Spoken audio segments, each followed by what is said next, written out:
I was in here, so caption. I'm about to address the Armon situation. Okay. I was in here in the bathroom, getting ready for the show. And this is not gonna be what y'all think, actually.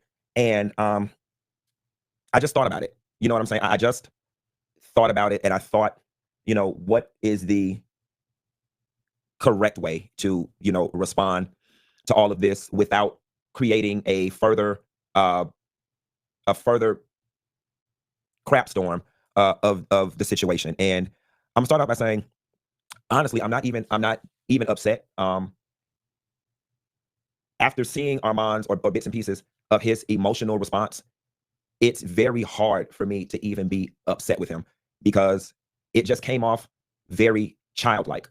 And from where I sit, it literally would be the equivalent of me being upset with one of my nephews. You know what I'm saying? It's to be quite honest, and even to this point, I am still a supporter of Armand. I can't even bring myself to be mad or bothered by the situation. I'm if anything, I'm just highly disappointed because I'm shaking my head and I'm like, the very thing that I was trying to give you some constructive criticism on was the very thing that you exemplified. You just had an all-out fit. And here's the thing: I'm not telling anybody that they don't have the right to be upset, or they don't have the right to be mad, or they don't have the right to feel any type of way, because he does. But what I saw in part of his response was somebody who was hurting. What I think is unfortunate is you have two people, myself and Carlos King, who have the ability to garner a lot of attention in the urban pop culture space. And there are a lot of eyeballs on that interview, and the subject that is TGIF by both fans, networks, and producers.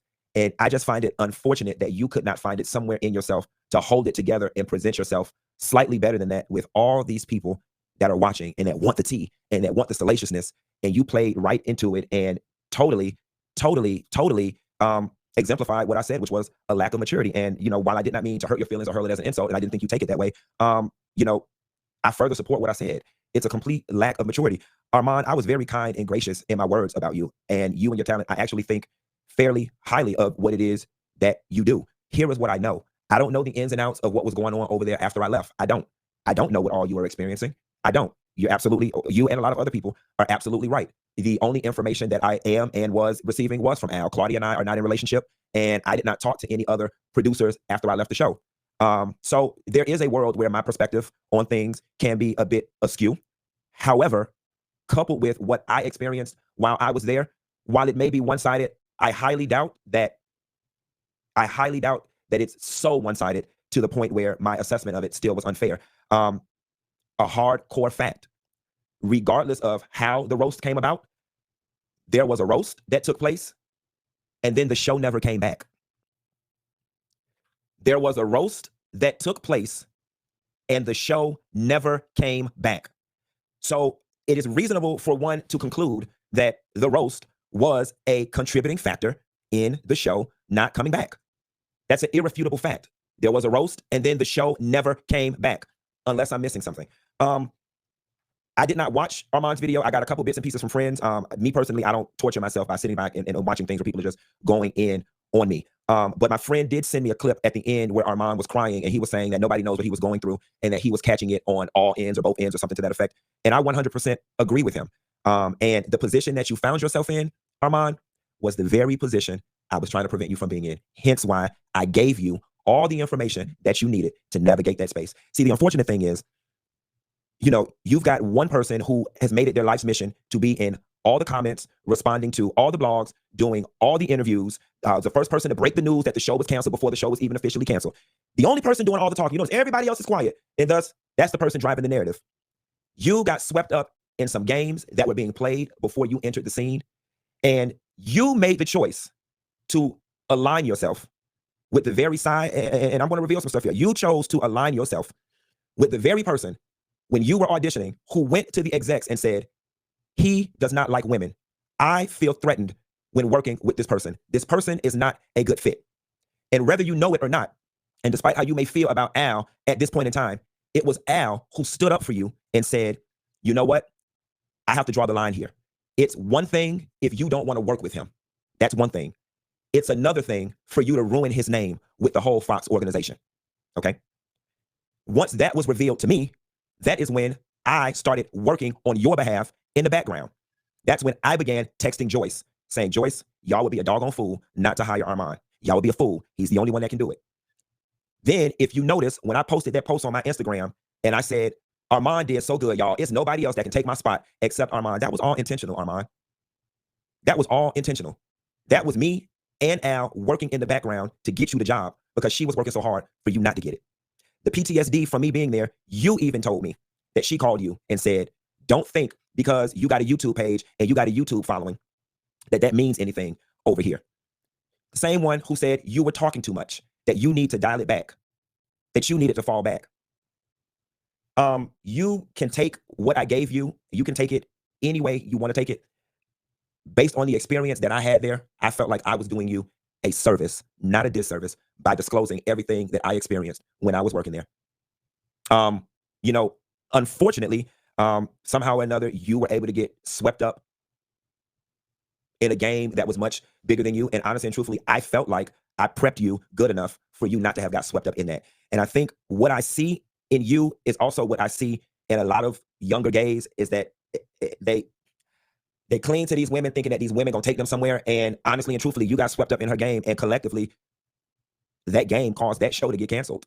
Again, everybody wants me to speak on Al and condemn Al and all these different things. Listen, I am pretty sure that there is enough blame to go around. The stuff that is being said about Al, simply, I was not there, okay? I wasn't there. I was not there.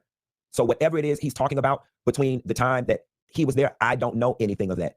When I was there, Al by himself was not the problem, all right? There was enough blame to be spread amongst everybody, if we're being honest. But when I was there, Al by himself was not the problem. Again, what transpired between January and that time that show got canceled with Al, I do not know, so I cannot speak on it. But I just find it unfortunate that even in me giving you some, what I felt to be constructive criticism, Armon, that you still found a way to uphold the very thing that I said, what was holding you back. I hate that you went out like that. I really do. Because at the end of the day, while you were upset and you have the right to be upset, and you endured your own set of whatever you endured, and I give you credit, you did walk into the middle of a SHIT storm armed with enough information. I honestly wish you would have just remained neutral and stayed out of it. That really would have been the best course of action, because you came into the situation in the middle of the story. And there was 2.5 years, almost 3 years of story that happened before you got there. And that's what I was trying to give you, Armon. And the very thing that I was trying to prevent by giving you the information is the very thing that you fell victim to.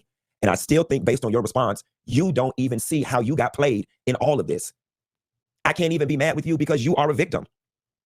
I have to give you that. You are legitimately a victim in this situation. You got played in one of the worst ways. You did. And unfortunately, in getting swept up in a game that you did not understand, I guess the fair thing to say is that all three of y'all collectively got that show canceled. Nevertheless, Armon, as far as I'm concerned, I see you're hurt. I hate that you're hurt. If my words caused you any duress and or stress, I sincerely apologize. That was not my intent.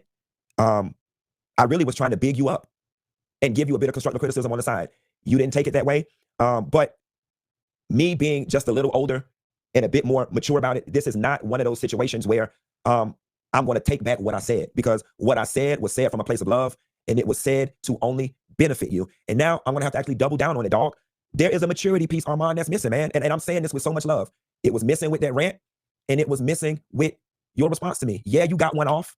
You got one off. You did. You read me for filth. Yada, yada. You feel good? I hope you do. But you're not going to get nothing for it. That's the thing. And like, people are watching. So now he's volatile. He's going to be uneasy to work with. Whenever we hire him, he's going to go off of the deep end. And that's why I'm extending grace, compassion, empathy, and sympathy for you. Like, dog, you got to step that maturity piece up, Armon. Say it with love. Now, you can read me for filth again. You cannot heed to it. But I promise you, there's no ill intent. I've been there. I remember the way I showed my ass when I went through that Michelle Brown situation. I remember Demetria Lucas calling me, texting me, saying, Funky Dineva, I am in a lot of journalism circles right now, and you need to take that down. This looks very bad. Everybody is talking about you. You look very volatile. I remember my agent calling me saying, what are you doing? I remember the doors that got closed in my face because I behaved that way. Because you are another Black gay man in this space that is being recognized, I was trying to help you. And I won't apologize for that. I was trying to help you.